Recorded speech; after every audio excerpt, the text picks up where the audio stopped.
quedó en el 40, otro no, ya está. Bueno, qué lindo, qué bueno. Gracias por estar una vez más a todos ustedes en todo el AMBA, que sigue Canal 7, que sigue Somos AMBA de hace tanto tiempo, y a nosotros que siempre nos permite tomar ese poco de oxígeno, esas ganas de poder arrancar con invitados de lujo todos los viernes. Yo voy a hacer lectura porque nuestro querido amigo Sergio me dice, Marce, es muy escueto el currículum del doctor Jorge Alejandro Vallejos, pero claro, los tiempos de la tele es a las corridas, entonces es simplemente a modo de síntesis. El doctor Jorge Alejandro Vallejos, nacido en Buenos Aires el 31 de julio de 1959, tiene 4 hijos, recibido de abogado en la Facultad de Derecho de la Universidad de Buenos Aires, en el año 1982, socio del estudio las 2 veces con B corta S, abogados, especialista en Derecho Corporativo y Empresarial, fue asesor jurídico parlamentario del diputado nacional Federico Clerici, fue miembro también de la comisión consultora realizada en Estados Unidos. Desde el año 1994 ha participado como disertante y asiste a varios seminarios realizados en España y también en Estados Unidos. Voy cortando un poco el currículum. Actual gran maestre vicario de la Gran Delegación Magistral de América Latina perteneciente a la Serenísima Gran Logia de Italia. Actual gran canciller del Supremo Consejo Nacional, grado 33 de la República Argentina, y asimismo ha participado y participa como disertante en numerosos seminarios y congresos masónicos desarrollados en América Latina, temas relacionados con la orden y por supuesto la actividad fundamentalmente de cara al siglo XXI. ¿Y con quién estamos hablando? Con el autor, el dueño de todo esto, que es el doctor Jorge Alejandro Vallejos. Jorge, ¿cómo estás? Bien, Marcelo. Muchas gracias por la invitación. Sé que me está faltando un tomo más de las cosas que has realizado. Así, cortito, mejor así. Pero bueno, en principio me imagino que la actividad, todo arrancó con el estudio de abogacía, eso te dio el puntapié inicial para después empezar a desarrollarte profesionalmente en todo esto, ¿no es cierto? Sí, digamos que por un lado me recibí, siempre tuve una vocación por ver de darle a los demás algo de lo que yo iba recibiendo, y así pasé por distintas etapas. ¿Por qué? ¿Por qué devolver algo a los demás? Porque, mira, nosotros sostenemos una doctrina que es la del nuevo humanismo y que básicamente te implica decirte hoy hay que volver a poner al ser humano en el centro de nuestras ocupaciones y expectativas, y hay que darse cuenta que la existencia no se concibe hoy, o sea, la vida misma no se concibe hoy, sino es con y por el otro. ¿Es un tema moral, personal? ¿Es un tema que la sociedad ha dejado de lado, que las autoridades no ha visto, no le ha importado? No, yo no digo que es un tema local, es un tema universal. Desde nuestra óptica hoy, la humanidad, o sea, todos nosotros, los seres humanos, estamos enfrentados a un dilema enorme y a una batalla enorme que está básicamente causada por 3 grandes factores, que son la globalización, la geopolítica y la cultura digital. Y esto te lleva a un proceso de deshumanización que es violento. Entonces, si hoy no refrescamos esos conceptos del humanismo, hablamos de nuevo humanismo, ¿por qué? ¿No? Porque el humanismo clásico te ponía al hombre en el centro de la escena, pero al hombre solo, o sea, al ser humano solo. Nosotros lo que sostenemos es que todo es interdependiente. O sea, vos y yo y todos los que estamos aquí estamos conectados, tenemos que estar conectados y relacionados. ¿Y cómo se cambia, no? Porque yo acompaño en tu mirada porque creo que es así además. ¿Cómo se cambia eso? Porque me parece que la indiferencia que hoy se nota en la calle es muy fuerte, ¿no? Es muy fuerte, es muy fuerte. Mira, cada uno desde su lugar tiene que aportar el granito de arena que corresponda, ¿no? Nosotros lo hacemos precisamente tratando de dar a difundir nuestro pensamiento, de relacionarnos con los demás, de generar condiciones distintas. Vos pensás que cuando yo te hablo de la deshumanización, significa que hoy lo que está en juego y pasa por delante de nuestros ojos y está en juego, es ni más ni menos que la supervivencia del concepto de la dignidad del ser humano. ¿Por qué? Porque todo este esquema te está llevando a esa deshumanización que yo te decía, que al mismo tiempo, en términos de la globalización, te ha generado la pérdida de millones de puestos de trabajo en los últimos años, una fenomenal concentración económica y una desorganización al interno de todas las sociedades. Si a eso le sumas la cultura digital, entendés que hoy entre la robótica, la inteligencia artificial y demás te llevan a un punto en donde vos pensás que los científicos hoy te dicen que el hombre, o sea, el ser humano, es nada más que un proceso mecánico biológico.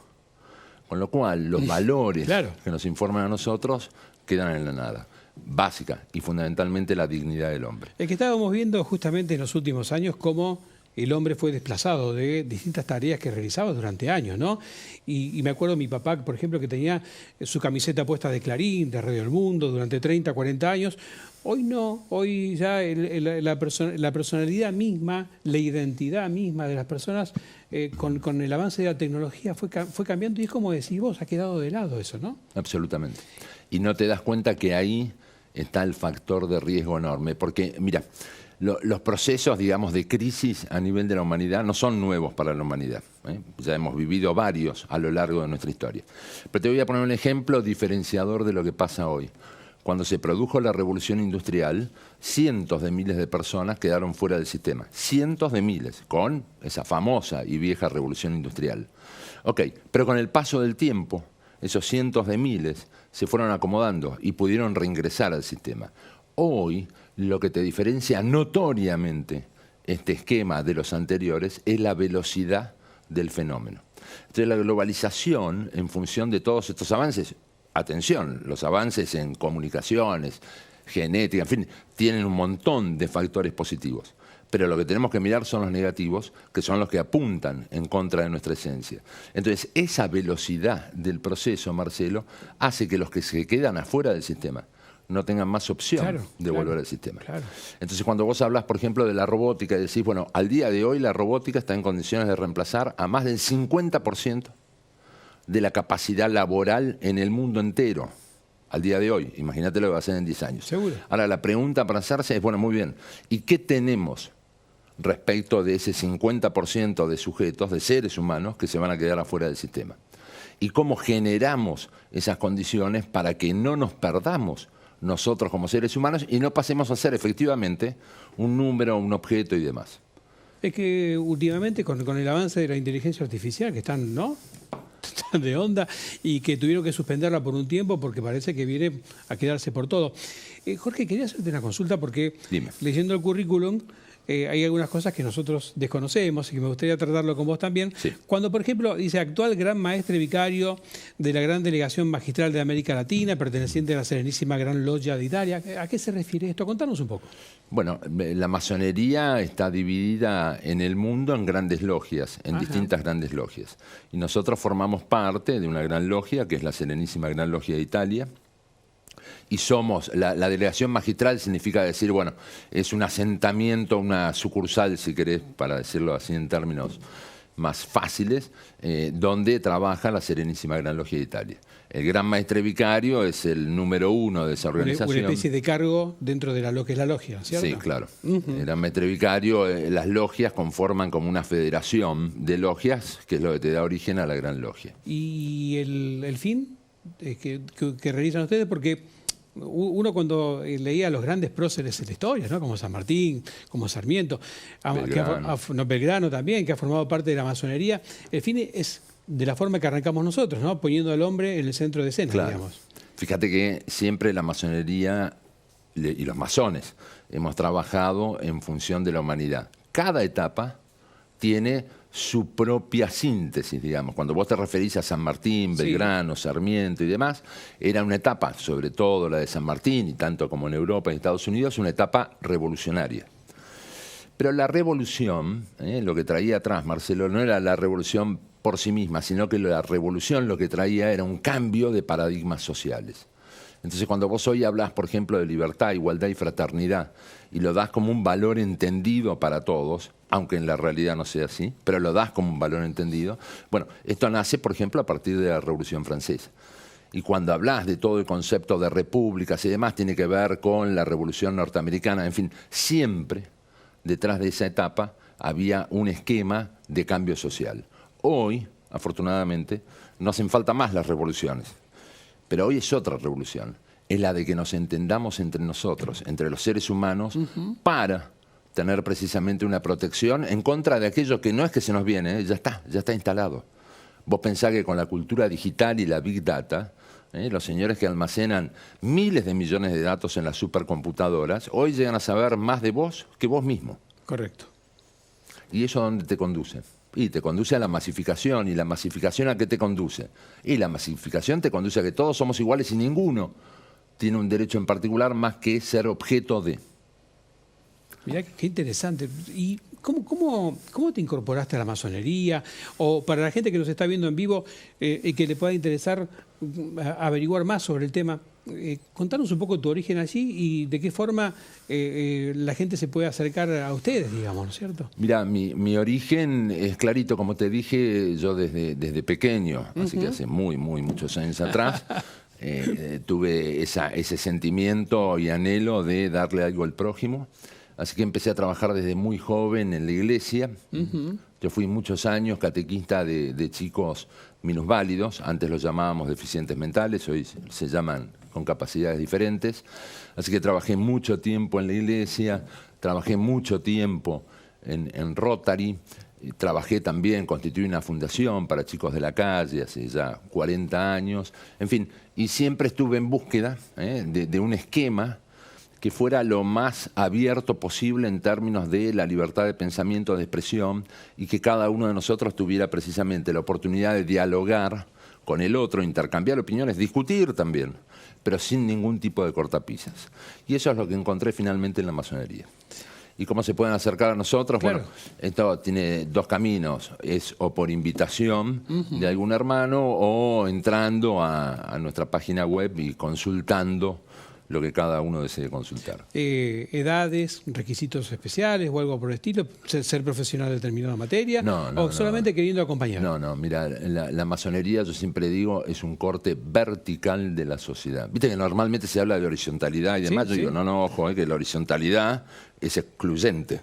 Nosotros somos un corte vertical, o sea que en la orden vos encontrás desde el profesional renombrado al empleado cualquiera y hasta el señor que trabaja barriendo la calle y lo que fuere. Somos un corte vertical. ¿Funciona más o menos como Rotary Internacional? ¿Algo parecido así? ¿La idea nuestra, digamos? No. Rotary, que dicho sea de paso, Rotary la constituyeron masones, en su momento Paul Harris y su grupo. Rotary tiene una conducción central unificada a nivel mundial, la masonería no. Cada gran logia es independiente. Correcto. Jorge, ¿y cuáles son los planes que tienen ustedes a futuro, digamos? ¿En qué están trabajando? Ya, estamos trabajando fuertemente en transmitir estos conceptos del nuevo humanismo, en tratar de generar esa corriente. Con esto contesto algo que me preguntaste al principio. Hoy, aunque parezca mentira, el boca en boca sigue siendo importantísimo.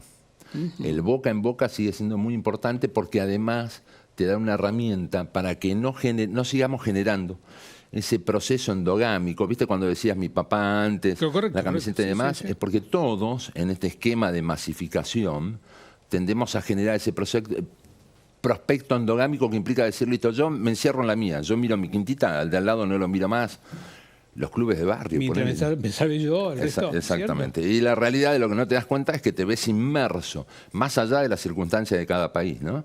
De ese modo te ves inmerso en la diaria, con las urgencias y demás de la diaria, y nunca terminas de pensar en el proceso de lo que es tu vida.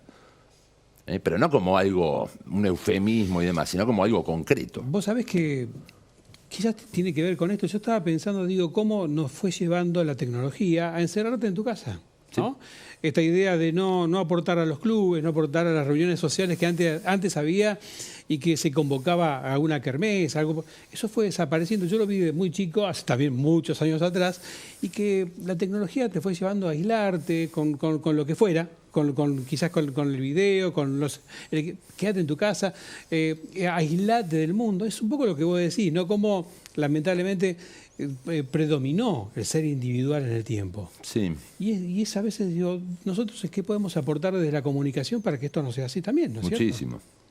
Muchísimo. Escucharte. Sí, y trasladar mensajes, pensamientos, es invitarnos a nosotros. Mira, te tomo la situación de nuestro país, si querés, no para analizarla, ¿no? Sino como una cuestión en donde tenemos millones de seres humanos que la están pasando muy mal, ¿no? Entonces la pregunta más básica que vos te podés hacer es la de decir, bueno, si yo la estoy pasando muy mal, ¿Qué es peor? Que yo me encierre en la mía, que todos los días me haga mala sangre, me quiera matar y demás, o que en el medio de eso pueda encontrarme con 4, 5, 6 personas a charlar un rato.